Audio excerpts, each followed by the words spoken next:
हिंदू धर्म में वट सावित्री का व्रत बेहद खास और महत्वपूर्ण होता है।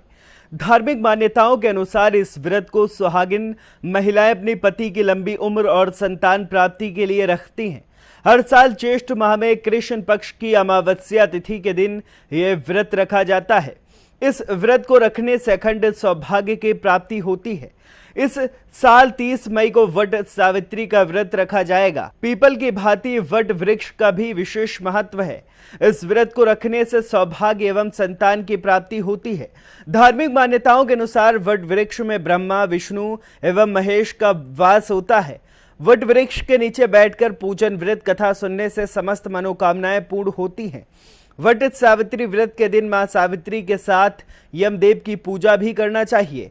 सावित्री ने इस तिथि को मृतक पति को धर्मराज यम से पुनः जीवित करने का वर प्राप्त किया था, जिससे सावित्री का पति सत्यवान जीवित हो उठा था।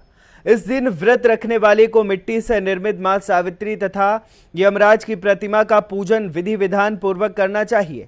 वट सावित्री की पूजा वट वृक्ष के नीचे करना चाहिए। मां सावित्री की पूजा रोली, केसर, सिंदूर, धूप, चंदन आदि से करें एवं सती सावित्री की कथा सुने। इस प्रकार वट सावित्री की कथा संपन्न हुई। स्कंद पुराण के अनुसार भद्र देश के राजा अश्वपति की कोई संतान न थी, जिस कारण राजा अश्वपति सदैव कुंठित रहते थे। तत्पश्चात उन्होंने अपने राजा पुरोहित से इस संदर्भ में कोई माध्यम बताने का अनुरोध किया। राज पुरोहित ने कहा, है राजन, आप सावित्री देवी की पूजा करें। मां सावित्री प्रसन्न होकर आपको मनोवांछित वर अवश्य देंगी।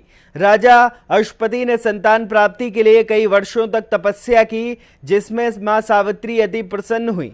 मां सावित्री ने प्रकट होकर उन्हें पुत्री प्राप्ति का आशीर्वाद दिया। तदोपरांत राजा अश्वपति के घर में पुत्री का जन्म हुआ।